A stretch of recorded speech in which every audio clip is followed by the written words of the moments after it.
យើងធ្វើនេះគឺបង្រៀនឲ្យទម្លាយសច្ចធម៌ដោយខ្លួនឯងតួនាទីទី1របស់លោកគឺបំផ្លាញកិលេសរបស់លោកចោលហើយខ្លួនលោកតែប៉ុណ្ណោះដែលធ្វើបានព្រះសមណគោតមដ៏ចម្រើនសូមទទួលយើងខ្ញុំទាំងពីរគឺជាសាវករបស់ព្រះអង្គផងចូលមកភិក្ខុទាំងឡាយចូលដំណើរជីវិតឲ្យបរិសុទ្ធឆ្ពោះទៅរកការបន្លត់ទុកអ្នកទាំងពីរគឺមោគលាននិងសេរីបុត្រអ្នកទាំងពីរជាមេដឹកនាំនៃសាវកចឹងអើយអរអូហើយដល់គេនោះយោព្រះអង្គ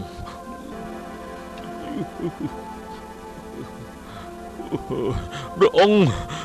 ជួយទុំគុំបងទៅទុំគុំតាមរកត្រង់ច្រើនថ្ងៃមកហើយស្ងប់អារម្មណ៍ទៅទុំគុំមានរឿងក្តៅក្រហល់ក៏ហើយត្រូវការឲ្យព្រះអង្គជួយផងទៅតើមានរឿងអ្វីទៅព្រះសមណគោតមដ៏ចម្រើនពួកព្រាហ្មណ៍យកគោទុំគុំ3ក្បាលបើគ្មានគោនេះទេទូលបង្គំគួរធ្វើយ៉ាងម៉េចលោកមិនបានទៅប្តឹងអាជ្ញាធរព្រះរាជាហើយព្យាយាមយកគោមកវិញទេព្រះអង្គដ៏ចម្រើនហើយមានផលប្រយោជន៍អ្វីពួកព្រាហ្មណ៍ទទួលបានសិទ្ធឲ្យរឹបអូសគោក្របីអ្នកស្រែទៅធ្វើការបួងសួងនាំយើងទៅជួបព្រាហ្មណ៍យើងនឹងទៅយកសត្វឲ្យពួកលោកវិញទូលបង្គំនឹងនាំត្រង់ទៅកន្លែងរបស់គេលើនេះ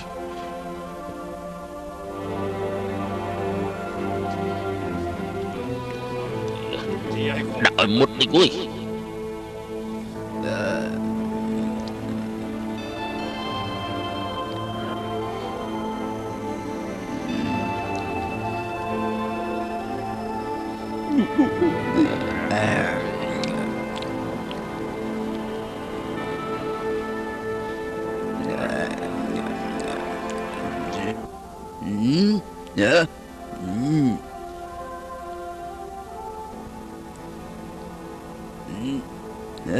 ជុំព្រាមសមណៈ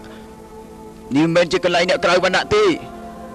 លោកព្រាមតើលោកមានដឹងទេមនុស្សក្រៅវណ្ណៈគឺជាអ្វីហើយអ្វីទើបមនុស្សនៅក្រៅវណ្ណៈទេសមណៈយើងមិនចាប់អារម្មណ៍អ្នកក្រៅវណ្ណៈជាអ្វីទេយើងមិនស្គាល់ទេអញ្ចឹងចាំស្ដាប់ណាលោកព្រាមត្រូវចាំទុកមនុស្សក្រៅវណ្ណៈមិនមែនកើតឡើងតាំងពីកំណើតទេភាពជាព្រាមក៏មិនមែនមានមកតាំងពីកំណើតដែរភាពក្រៅវណ្ណៈកើតចេញពីទង្វើទៅវិញទេភាពជាព្រាមក៏កើតចេញពីទង្វើដែរអូ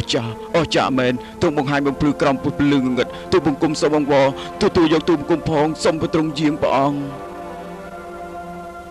លោកព្រាមខ្លួនលោកមានតម្លៃប៉ុន្មានព្រះសមណៈ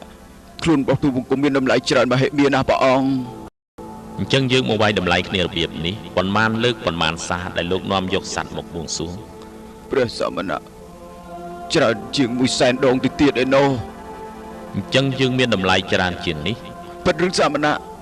លោកព្រាមដោះលែងសัตว์ដែលគួរអាណិតទាំងនេះចងយើងជំនួសវិញទៅហើយបង្ហូរឈាមយើងដើម្បីបួងសួងចុះព្រះសមណៈសត្វដែលយើងសម្រាប់ទាំងប្រមាណនេះទៅកើតក្នុងឋានសួគ៌ក្រោយពីវាងាប់ទៅណាលោកបួងសួងដើម្បីបញ្ជូនសត្វទៅឋានសួគ៌គឺដើម្បីទទួលពរព្រះសមណៈដើម្បីហេតុទាំងពីរយ៉ាងនឹងឯងលោកអូនទេ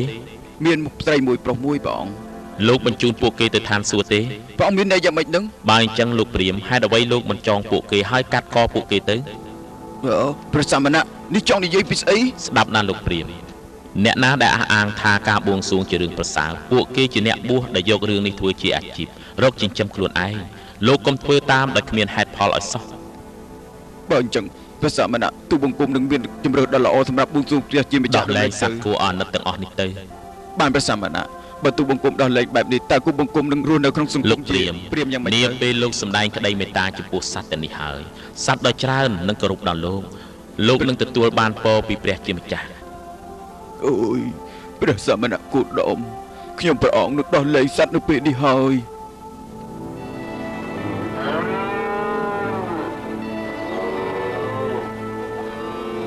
អាយ៉ាគោយើងក៏ដល់អ្នកស្រុកគោរពទ្រង់វាជាការពិតទ្រង់ជាអ្នកត្រាស់ដឹងអស្ចារ្យណាស់លោកជាទីគោរពតើសមណៈគោតមជាអ្នកណាទៅទ្រង់គឺជាព្រះពុទ្ធអ្នកសាងចំពោះផ្លូវអ្នកដែលមិនបានសាងអ្នកប្រកាសចំពោះផ្លូវអ្នកមិនបានប្រកាសអ្នកដឹងផ្លូវចំពោះអ្នកដែលមិនបានដឹងផ្លូវ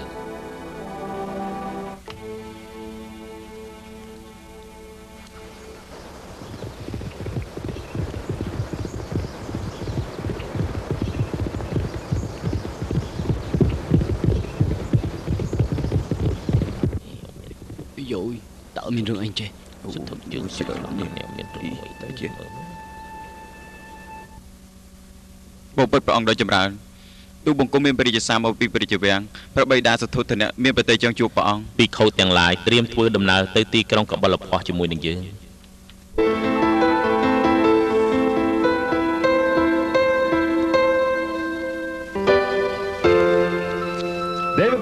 ទេវទត្តគ្រប់យ៉ាងត្រៀមទទួលបុត្រារបស់យើងតាមបញ្ជាដែរឬទេត្រៀមឲ្យក្រាបទូ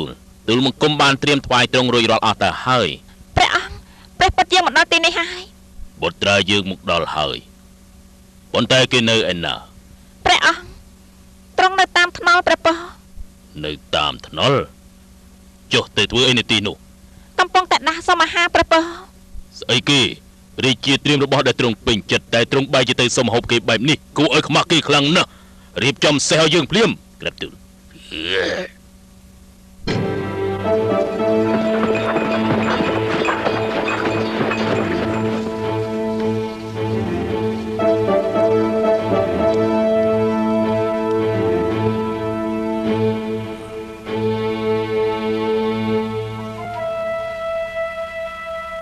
សុទ្ធថាបុត្របិតា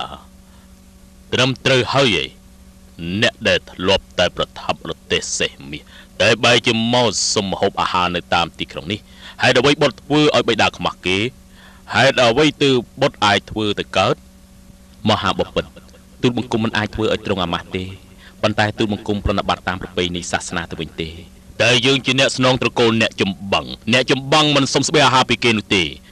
អ្នកស្នងត្រកូលក្សត្រគឺទេវទត្តចំណែកយើងជាអ្នកស្នងត្រកូលព្រះពុទ្ធសាសនានេះជាប្រពៃណីដែលបន្តមកជាយូរដើម្បីទទួលអាហាររាល់គេហដ្ឋានទាំងអស់តើនេះជាការបន្តប្រពៃណីបែបណាទៅការសុំអាហាររាល់គេហដ្ឋានហើយតែងខ្លួនបែបនេះទៀតទ្រង់ទៅចោលព្រះមហេសីទៅចោលព្រះបុត្រាអររយៈពេល6ឆ្នាំដើម្បីអ្វីទៅតើវាមានផលប្រយោជន៍អ្វីទ្រង់ឆាប់មានបន្ទូលមកអ្វីគ្រប់យ៉ាងនឹងដូចដើមស្អីគេហើយស្អីចេះនេះមិនចេះរឿងអីចេះចាំមិនអស់ចាមើលចុះនោះមែនភ្លើងភូមិមានទឹកផងទៀត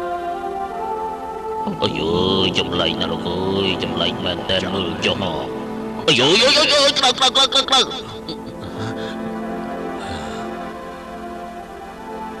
ទ្រង់សំណាងល្អណាស់មានព្រះរាជបុត្រាដ៏អស្ចារ្យមកចាប់កំណើតក្នុងគភ៌ព្រះមហេសី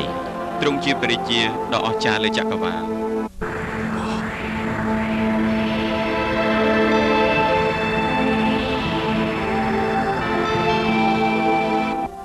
បុត្របិតា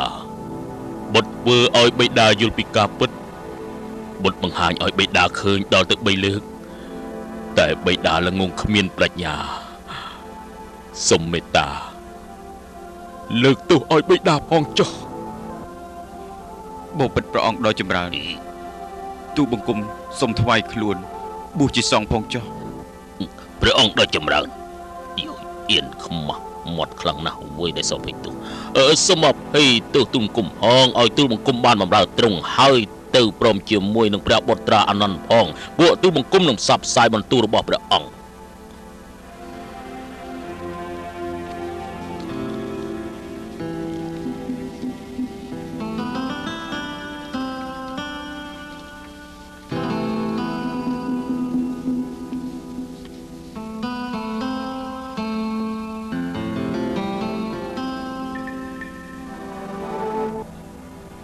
ព្រះអង្គដ៏ចម្រើនហើយ